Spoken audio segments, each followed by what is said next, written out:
Votre vie chrétienne n'aura aucun poids si vous ne passez pas personnellement par des expériences où vous vous posez la question de savoir si Dieu est avec vous ou s'il vous a abandonné. Tant que vous n'êtes pas arrivé à cette école, vous êtes encore un bébé spirituel. Jésus-Christ sur la croix, Fils de Dieu, sorti de Dieu, Dieu fait homme, se pose la question de savoir. Et il pose la question à son père à haute voix. Élie, Élie, lama sabachthani. Mon père, pourquoi m'as-tu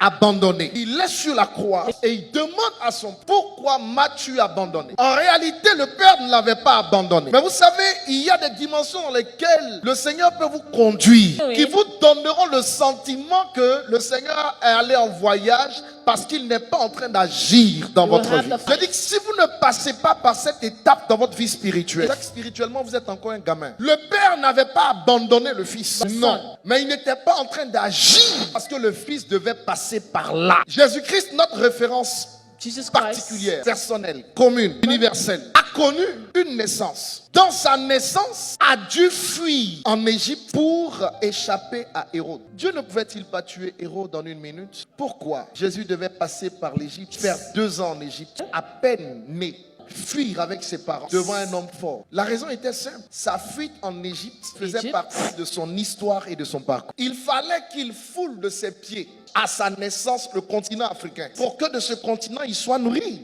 avant de retourner à Nazareth pour suivre l'œuvre.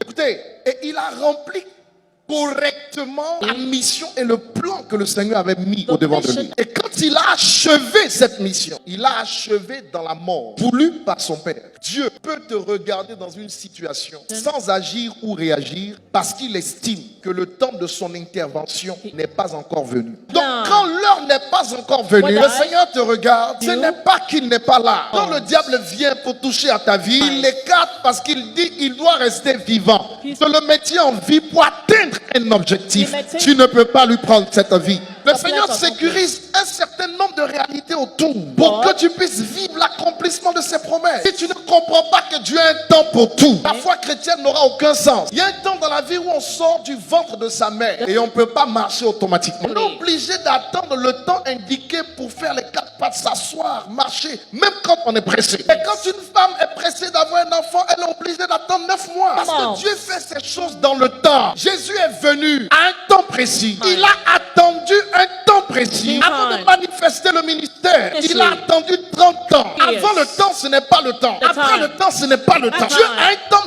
marqué pour chaque chose, pour chaque situation, pour chaque personne. Dieu a un temps pour toi.